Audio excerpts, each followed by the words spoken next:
Well, a lot of moms out there know what I'm talking about. You want to form a good bond of love and trust with your daughter that's going to last a lifetime. But once they hit a certain age, it can be a little difficult. So we brought in Erika Katz here today. She's the author of Bonding Over Beauty.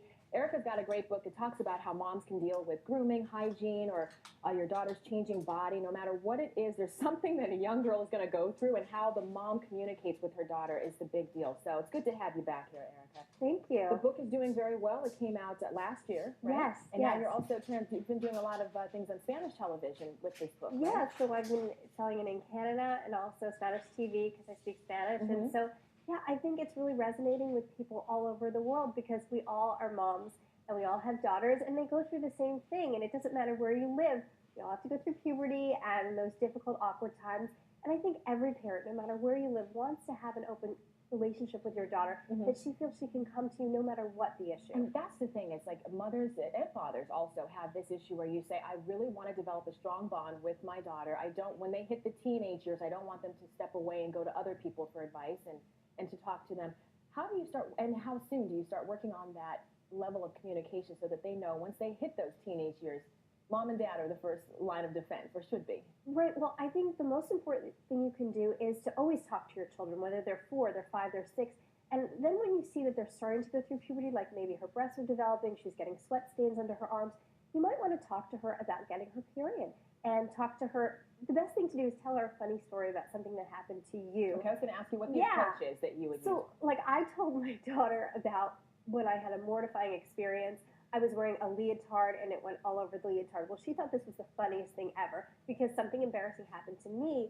And the best part was that it wasn't about her. It was making fun of me. And then we could talk about getting your period. And it wasn't such a sticky issue. Which something is, that they can relate to, that story.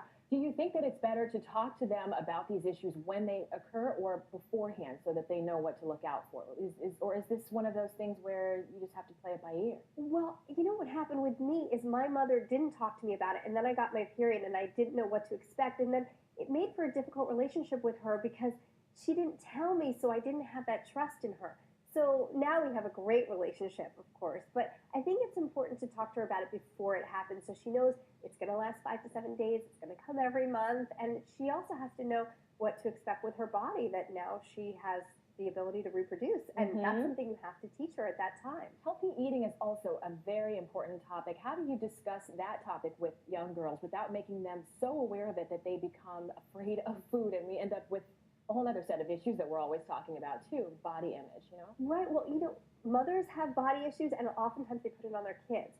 So I think what we have to do is not put our own issues on our children and use food. Food is nutrition, food is fuel, but food is not a reward. And so many times I see parents say, oh, if you're good, you get ice cream. If you're good, you get a lollipop. I don't think that you should relate those two together.